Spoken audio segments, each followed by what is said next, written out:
Well, hello, everybody. It is Dennis and Andy, and we are back with another movie review in a few. This time, we're talking about 65, starring Adam Driver. Now, this movie came out 2 weeks, maybe 3 weeks ago. I think about 3 weeks ago. Yeah, so we're spoiling stuff. There's really not much to spoil. I was gone, so, I got a chance to see it right before I left for Korea. Andy was going to watch it, and I had a lot of anticipation for this movie because this trailer, when we saw it in the theater, we were like, damn, we got to see that movie. Well, and the concept. So here's the concept. Adam Driver is from this other planet and this other galaxy, and there's only 4 members of the cast: Adam Driver, his wife, his daughter, and this other girl, this other survivor. You see his wife and daughter. You see his daughter sprinkled throughout in the flashback. You see his wife kind of in a flashback with the daughter in the beginning of the movie to set up why he's going out into space and blah, blah, blah. Yeah, and so the initial part is kind of neat. Daughter's sick. He needs to earn money. Yeah. So it's all the human Earth of today issues just set in a galaxy far, far away. Yeah. So he's going on a 2-year cruise basically to earn enough money to be able to pay for his daughter's treatment. The best analogy is basically going, I got to make enough money to pay for your treatment. I'm taking this trip to Europe. I'm going to be gone for 2 years. I know I won't see you or be able to talk to you, but this is what's going to save your life. Yep. So it does pull. Yes. There's the beginning is it's a very quick setup, and then cut, bam, you are in the ship. The ship starts getting pelted by asteroids. The ship crashes down on this planet, and at first he doesn't think there's any survivors, and he's just going to basically leave himself stranded there. And then, oh, you know what? I just detected one. So there is one survivor, a little girl. So that kind of changes it gives him something to fight for. But this little girl does not speak. I mean, we'll say English. Yeah, we'll say English because obviously Adam Driver is speaking English. It's probably some other type of language, whatever. But this little girl does not speak the same language. So there's this language barrier. And, they already know, Adam's already discovered some of the threats on the planet. And the whole gist of the story is, and you see this in the trailer, so not a spoiler, they land on Earth 65 million years ago. And in my mind, so Scott Beck and Brian Woods wrote this. And they're the ones who did The Quiet Place. So I thought for sure there was going to be some really, really interesting, cool stuff, twists and turns. And there wasn't. No, it is straightforward. and that's unfortunate because what they should have done is, it crash lands on Earth 65 million years ago. There's dinosaurs. So this isn't some strange, this is our backyard 65 million years ago. Yep. And really what they should have done is thrown this completely to the wind and said, look, maybe we've got 65 survivors or 65 people on board that you're transporting. Try to give a red herring or something like that. And then the big reveal at the end should be, oh, the 65 is actually that this is Earth 65 million years ago. Well, you're taking that from the standpoint of a trailer, though. Right. Well, but the problem is, I don't know if that would hook anybody in because, I guess they could have shot the trailer, or even with the footage they have, right? The movie, they could have set the trailer up to where you never saw the T-Rex. you only heard things off camera or saw bits and pieces, because that's the problem with the trailer is they gave it all up in the trailer. They did. They literally, and I don't know if it was Scott and Brian that gave it up or the studio. I'm starting to think it was the studio that did this, because throughout the movie, it was basically like, oh, this is interesting, and oh, we're going to spew everything to you. There was nothing left to the imagination. They basically spelt out the planet they were on 65 million years ago and then hung on to that and kept going with it. Like, the audience isn't smart enough to understand what we're trying to tell you, so we're just going to regurgitate it like a mama bird feeding her baby bird. And really, we didn't need that. And I think this movie would have been so much better if they would have done something like that. Now, the strength of this movie really is the CG is decent. I mean, it's no Jurassic Park, but it's solid. I thought it was pretty solid. It was solid. That, well, again, this is positive. Even from the standpoint of it's no Jurassic Park, I'd say it was just as good as Jurassic Park in regards to. No, really. There were a couple. There was only one really big monster. One cool dinosaur, but there were a lot of little ones. But the strength of this has to be because you basically got two main characters. And the entire movie is, oh, we need to get from this point to that point, and we're walking. I wanted to be like Monty Python and break out two halves of coconuts and start going. Yeah, because that's literally the entire movie is just walking and talking, and they can't communicate. Right, but the communication they did do was, and I'm curious to get your opinion on it, I thought it was kind of lame, because it was basically kind of like you see in movies when somebody goes to a foreign land here and they start talking slower. Like Adam Driver's character is talking to this girl and he's like, mountain. It's like, it doesn't matter how slow you say it. She's not going to get it. And then he kind of draws it out and that helps. So, okay. But there were just other instances where he was doing that, and you're just kind of like, that's. And he did say that his translator was broken because, I mean, obviously they have all this high tech stuff, so the translator was broken. They gave reasons for everything, right? So I'm not saying that.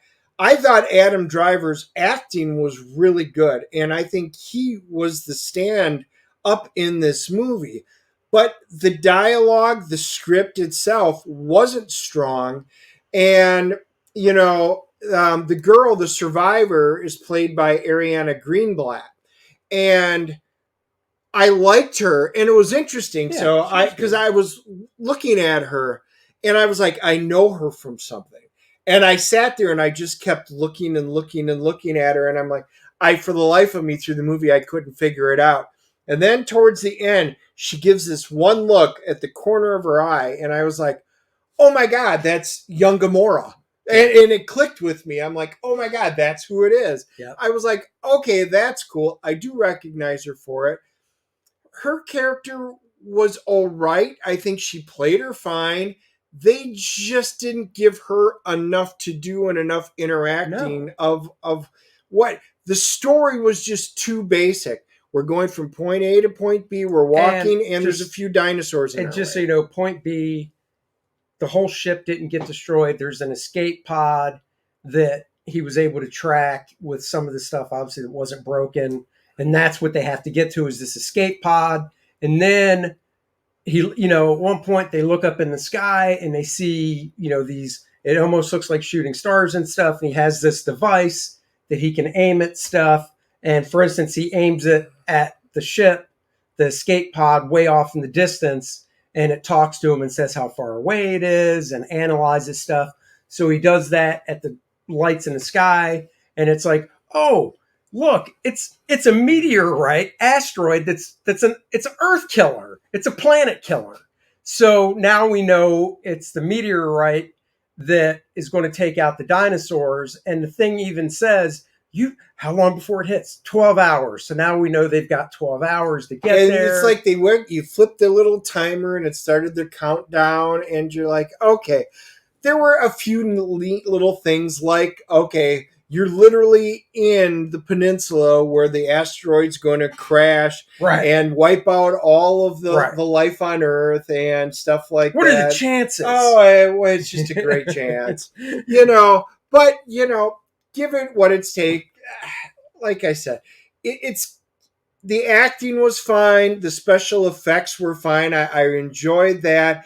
But there were moments in this movie that were slow, and there were moments in this show that were boring. Yes. And I pulled an Andy once during this, and I looked at my phone to see what time, and I'm like, oh my God, we're only this far in. And it's only an hour and a half movie. So yeah, and normally that is a nice tight movie, and that actually felt too long for this movie. There just wasn't enough anything to capture my attention. There were good points and bad points. Yeah, that's what the whole movie was to me. I was really disappointed in it because the trailer really had me jazzed. It's also one of those movies where they escaped the planet. They do. So if you're doing a movie like that where the audience knows the ending, you've got to make everything building to that ending really have consequence. And there wasn't, in my mind, anything that was like, spoiler alert, he gets stuck in quicksand. He's not going to die, even though his head goes under. That the girl's going to come and save the day at the last minute. Because nobody else can. That's the other thing. Who else was going to save the day? There was only him and that girl, so it had to be the girl. So there was just stuff like that. And I almost wish there was a twist where he somehow sacrifices himself just to get her out. Kind of like, Armageddon or that would Space have been cool. Cowboys, where one of them sacrifices it to do it, where it gives it meaning. Because the entire movie, it's Adam Driver's got this cool gun from one of the video games, and he shoots dinosaurs, and it's fairly effective against them. That is literally every dinosaur fight, just about. And it's the only question I have, the big dinosaur in the end, because up until the end, it was always T-Rexes were the big ones, and then you saw some raptors and stuff. But in the end, there's this big dinosaur that had a T-Rex type head, but it walked on all fours. Was that a real dinosaur, or did they make that up? Because I looked at that, and I'm like, I've never seen a dinosaur like that, and the thing took out a T-Rex. Right. And T-Rexes were supposed to be... Is that a real one? And yeah, the T-Rexes always were the big ones, but maybe they have some new dinosaur. Yeah, I don't know. Since the last time I was in Chicago at the dinosaur one. And so, and what did Bud say? He'd have to see it. He hasn't seen the movie. I described it to him. He'd have to see it. Bud Roots. I haven't seen one in any of the dinosaur books that was on there. Maybe they made it up. Maybe they took something and mashed two together. I don't know. All right. What are you giving it? I'm giving it a 5. It was a total meh movie. There were parts that were good. There were a lot of parts that weren't. And my expectations weren't met. It was just okay, but it wasn't a terrible movie. But there was also nothing to hold on to that went. If it's on TV, Prime, Netflix, Hulu, whatever, and you got an hour and a half to kill, go ahead. Yeah. I give it a 5 as well. One of the best parts, I thought. Now, just so you know, there's no after credit, none of that. But when the credits do roll, so the asteroid hits. They take off, you see the planet, you see the effects, whatever. And then the camera kind of settles on this eye-level shot of a landscape that's right after the destruction. But then as the credits roll, and I don't know if you saw this, as the credits roll, the landscape, and this was like, to me, the coolest part, the landscape changed. You saw growth, you saw vegetation, and then the final transition in that same landscape was a city. Did you see that? Oh, I didn't see the city. It was a city. Oh. And with the mountainous background, I don't know what city it was, but the first one that came to mind was Denver. Okay. Or because it was pretty quick, and it was a long shot of a city. So it's one of two things. And I'm actually now leaning towards the second one because I just thought of it. The city did look kind of high tech, and what I thought were maybe just skyscrapers, it could have been the city that Adam Driver was from. That's how much they transitioned in the end from just the landscape to fast forward through all these years, and it actually could have been his city. I'd have to go back and watch to look at the beginning of the movie of what his city looked like again to remember. But why would it be his city? It's the wrong planet. Yeah, but who knows? Maybe that's a little twisty. Who knows? It's 65 million years later. We'll have Dude, to that's see. the thing. I will not rewatch this movie to find that out. No, you just got to fast forward to that. So, but one thing you don't want to fast forward to, and you want to take full advantage of taking your time and looking through, is Kor-Drath, The Reckoning, the campaign Dennis and I are doing. 76 action-packed pages, barbarian badassery. It's a little Game of Thrones, a little Conan. It's like Conan dumped in to a Game of Thrones type world with some Dungeons and Dragons magic. And there's also a Dungeons and Dragons type game module that Dennis is writing, so you can read the book and play the game. Now, right now, for the next, I think there's, well, actually, let's just go look and see. This is Indiegogo. On Indiegogo, we're $77,361. On Kickstarter, with 5 days left, we're almost at 4,000. We do add those numbers together, so the $80,000 stretch goal is unlocked. Everybody is now getting 3 playable character cards, the map of the Shattered Reach, and the next stretch goal at 90,000 is the Necronite playable character card. These campaigns are mirror campaigns, which means everything you can get on one campaign, you can get on the other. So if you prefer Kickstarter, head there. If you prefer Indiegogo, head there. You can read the first 8 pages. And, for Kickstarter, because it's over in 5 days, I even put up page 9. No word balloons, but it's up there for your viewing pleasure. No pun intended. So, guys, go check it out. We are over 80,000, working the 90, the next stretch goal. Like I said, it is the Necronite playable character card. I need to actually see if I've uploaded it yet to the Indiegogo, because I was waiting on the colors from the amazing Dan Lawless. So, but I've been so busy working on the book and everything. I have not. So I will be uploading the art for the Necronite character card so everybody can see it. Guys, go check it out. 5 different covers to choose from. There's a hardcover artist edition book as well, featuring all the art in black and white scanned from my original, so you can see the smudges and the white out, and it's like holding the original art in your hands. And thank you guys for backing the book, supporting it. We couldn't have done it without you. Yep, and coming soon, I did see the Dungeons and Dragons movie, and after Andy sees it, we'll be putting out our D&D review as well. Yeah, we will. All right, guys, we'll catch you later. Bye-bye, everybody. Bye-bye.